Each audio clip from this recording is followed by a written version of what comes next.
Hello students, welcome to our channel and today we are going to learn A to Z page number 2. म्हणजे आपण आता काय करतोय पाचवीचं जे पुस्तक आहे इंग्रजीचं त्याचे पान क्रमांक 2 वरती इथे A to Z आहे. कुणी म्हणाल काय A to Z शिकायचं टीचर, पण थांबा, या चित्राचं नीट निरीक्षण करा. A to Z पासूनच्या प्रत्येक अक्षरासाठी त्या अक्षरात सुरू होणारे जास्तीत जास्त शब्द आपल्याला चित्रात लिहायचे आहे.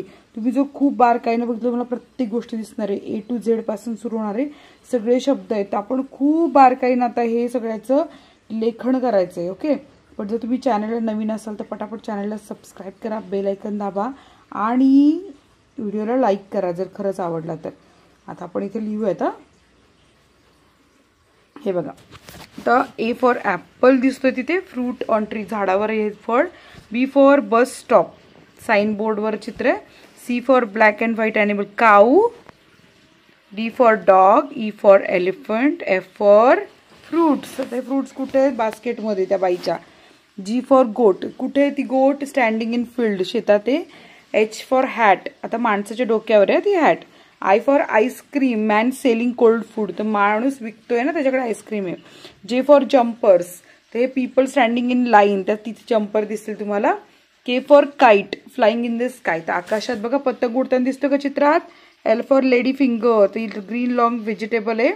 M फॉर मँगो बास्केट, तर ती पण बास्केटमध्ये, तिची पर्पल ड्रेस घातलेली बाई ना तिच्याकडे. N फॉर नेस्ट, तर इथे हाऊस, बॅकग्राऊंडचं जे हाऊस आहे तिथे वर नेस्ट दिसेल तुम्हाला. O for bird on wall, तर आऊल येतो. P फॉर पॉन्ड, तर गाईच्या जवळ आहे बघा. Q फॉर क्यू, तर इथे man reading newspaper. R for receiver, red public phone दिसतोय का तुम्हाला. S for skipping, children's action, मुलं खेळतायत ना. T for sign on yellow card, turtle. U for umbrella, जो पिंक अम्ब्रेला आहे ना, पण आपण अम्ब्रेलाच द्यायचं फक्त. V for vest, guard relaxing or chair. W for watch, boy in blue shirt, त्याच्या हातात आहे बघा. X फॉर झायलोफोन, तर बॅग बुक नियर चाइल्ड तिथे. Y for clothes, yellow shirt. आणि Z for on poster zoo. तर अशा प्रकारे A to Z आपण सगळे शब्द लिहिलेत. आता तुम्ही इथे बघाल का, तर इथे पुढे काय सांगितलंय, खाली दिलेली कामं तुम्हाला चांगली जमतात कारण ती जमेपर्यंत सराव करा. आता ABCD आहे, तर हे कसं आहे स्मॉल लेटर्समध्ये आहे, हो की नाही, आणि हे काय कॅपिटल लेटर्समध्ये. मग त्यांनी म्हटलंय काही प्रश्न विचारलाय, can you yes you can, can you yes you can. Okay, तर आपण या प्रश्नांची उत्तरं लिहूयात. पहिलं काय आहे, स्मॉल लेटर्स लिहून काढायचे, असेच्या असे. ठीक आहे, लिहिले स्मॉल लेटर्स.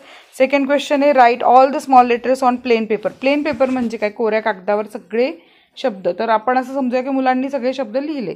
आता write all the small letters in different size, very big and very tiny. तर हे सगळे कसे शब्द लिहायचे, काही बिग, खूप बिग म्हणजे मोठ्या आकारात लिहायचे आणि छोट्या आकारात लिहायचे. Write all the small letters in fancy shape, आता हे छान आपण फॅन्सी शेपमध्ये ABCD लिहिलेली आहे. तुम्ही सुद्धा तुमच्या वह्यांमध्ये असे लिहून काढा. पुढे capital letters A to Z, तर हे पण आपण लिहिलेत A to Z capital letters. Write all the capital letters on plain paper, कोऱ्या कागदावर लिहून काढा. कारण काय होतं, ओळ असली ना की आपण बरोबर लिहितो, पण कोऱ्या कागदावर पण तितकंच छान लिहिता यायला पाहिजे ना. Write all the capital letters in different sizes, very big and very tiny, म्हणजे आपण अगदी मोठ्या अक्षरात, छोट्याशा अक्षरात अशा प्रकारे लिहायचं आहे. चालेल. Write all the capital letters in fancy shape, म्हणजे आपण काय करायचे, फॅन्सी शेप म्हणजे कसं आहे, स्टायलिश असं A to Z लिहायचं. चालेल. आता हिअर आर 3 सॅम्पल, म्हणजे कोणते, स्मॉल लेटर्स, कॅपिटल लेटर्स आणि फॅन्सी लेटर्स. आता नेम, आता कसं लिहायचं बघा. नेम रिया, स्मॉल लेटर्समध्ये रिया, कॅपिटल लेटरमध्ये रिया आणि फॅन्सी लेटरमध्ये रिया. आरवचं नाव आपण लिहिलं असंच आणि मीराचं नाव असंच लिहिलंय. तर इथं आपण त्यांच्या सगळ्या प्रश्नांची उत्तरं लिहिलेली आहे. नमस्कार, मी सपना. तर कसा वाटला तुम्हाला व्हिडिओ, आवडला का? जर आवडला असेल तर नक्की या व्हिडिओला लाईक करा, चॅनलला सबस्क्राईब करा आणि तुम्हाला जर काही कमेंट्स करायचे असतील किंवा कुठल्या व्हिडिओची डिमांड असेल तर मला तुम्ही 7वी, 8वी, 9वीच्या कुठल्याही व्हिडिओमध्ये जाऊन कमेंट करून सांगितलं तरी चालेल. तर भेटूयात आपण पुढच्या व्हिडिओमध्ये. धन्यवाद.